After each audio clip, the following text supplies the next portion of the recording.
আসসালামু আলাইকুম। আজকে তৈরি করে দেখাবো গাজরের রসমালাই অথবা মালাই গাজরেলা। শীতের এই গাজরের ভরা মৌসুমে এই রেসিপিটা বানিয়ে নিতে পারেন, আর খুবই মজা হয় খেতে। আর বানানো ওরকম কঠিন কিছু না, একদমই ইজি। আর খাওয়ার পরে কেউ বুঝতেই পারবে না যে এটা গাজর দিয়ে বানানো হয়েছে। তাহলে চলে যাচ্ছি রেসিপিতে। আমি প্রায় হাফ কেজিরও বেশি গাজর নিয়েছি। গাজরগুলো এভাবে কুচি কুচি করে ছোট কিউব করে কেটে নিয়েছি। এরই মধ্যে দিয়ে দিচ্ছি 1 কাপ লিকুইড দুধ। কারণ এই গাজরটা আমি ব্লেন্ড করব, যাতে সুন্দরভাবে ব্লেন্ড হয়ে যায়, এই জন্য আমি দুধ দিচ্ছি। তারপরে আরও হাফ কাপ দিচ্ছি। মোট আমি 1.5 কাপ দুধ দিয়ে এটা ব্লেন্ড করে নিয়েছি। একদম মিহি করে ব্লেন্ড করতে হবে। ব্লেন্ড করার পর এরকম দেখাবে, যাতে গাজরটা সহজে কুক হয়ে যায়। এবার একটা হাঁড়িতে আমি 5 টেবিল চামচ ঘি নিয়েছি। আপনি চাইলে এটা তেল দিয়েও করতে পারেন, কিন্তু ঘি দিয়ে করলে একটা শাহি ফ্লেভার আসে। ঘিটা হালকা একটু গরম হয়ে এলেই আমি ব্লেন্ড করা সেই গাজরটা দিয়ে দিচ্ছি। বাসায় খুব সহজে ঝামেলা ছাড়া কিভাবে ঘি তৈরি করতে পারবেন সেটা রেসিপি আমার চ্যানেলে দেওয়া আছে, চাইলে দেখে নিতে পারেন। সবগুলো গাজর ঢেলে দিচ্ছি।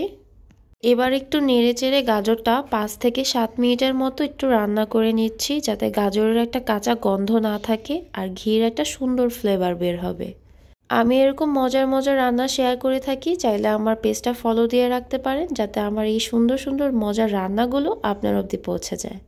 ভালো করে নেড়েচেড়ে আমি একটু ঢেকে দিয়েছি, যাতে কাঁচা গন্ধটা একেবারেই চলে যায়। এই পর্যায়ে সুন্দর একটা ফ্লেভার বের হয়েছে। এখন আমি হাফ কাপের মতো চিনি দিয়ে দিচ্ছি।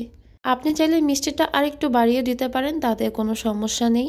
অনবরত নাড়তে থাকতে হবে, না হলে কিন্তু নিচে আবার লেগে যেতে পারে। এখন আমি 1 কাপ দুধে জাফরান ভিজিয়ে রেখেছিলাম, সেটা দিয়ে দিচ্ছি। আপনি চাইলে জাফরানের পরিবর্তে সামান্য একটু জর্দা কালারও দিয়ে দিতে পারেন। এবার ভালো করে নেড়েচেড়ে মিশিয়ে হাফ চা চামচের মতো লবণ দিয়ে দিচ্ছি।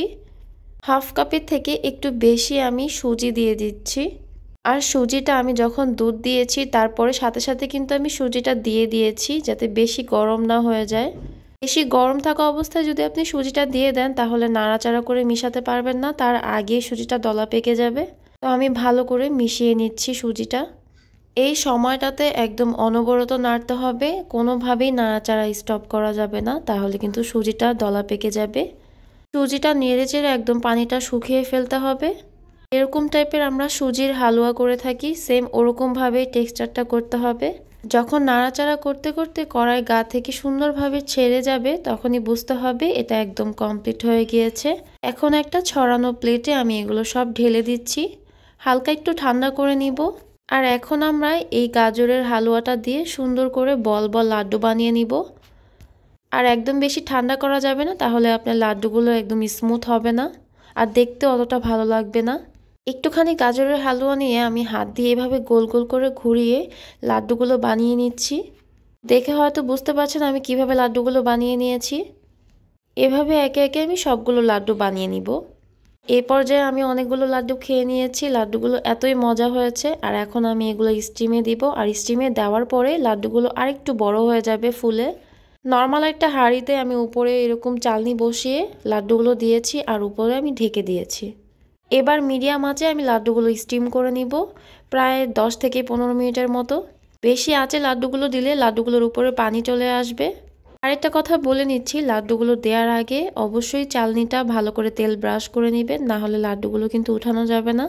সবগুলো লাড্ডু স্টিম করা হয়ে গেলে একটা পাত্রে আমি 1 লিটারের মতো দুধ নিয়েছি, আর কিছু কাঠবাদাম কুচি নিয়েছি, প্রায় 2 টেবিল চামচের মতো। এটা অপশনাল, আপনি চাইলে দিতেও পারেন, নাও দিতে পারেন, কিন্তু দিলে টেস্টটা খুবই ভালো আসে।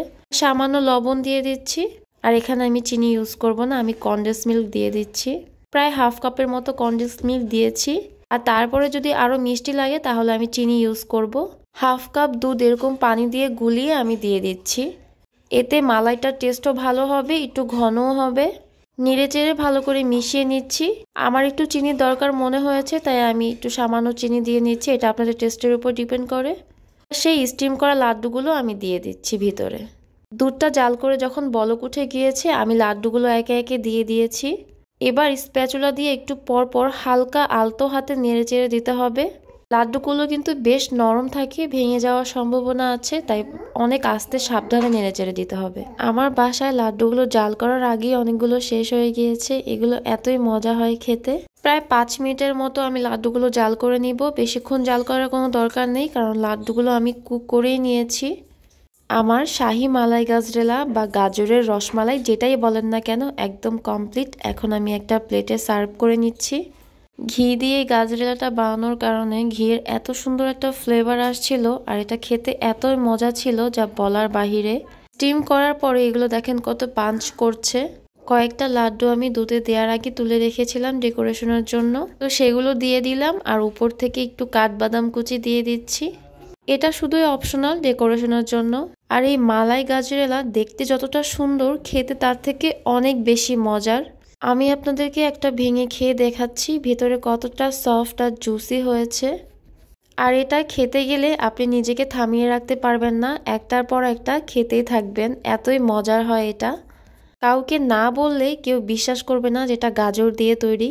তো আশা করছি আমার আজকের এই মজার রেসিপিটা আপনাদের কাছে ভালো লেগেছে। আর ভালো লাগলে একটা লাইক, কমেন্টস আর শেয়ার করে রাখতে পারেন। দেশ ও দেশের বাইরে থেকে যারাই এতক্ষণ আমার এই রেসিপিটা দেখেছেন তাদের সবার জন্যই আমার দোয়ার শুভকামনা রইল।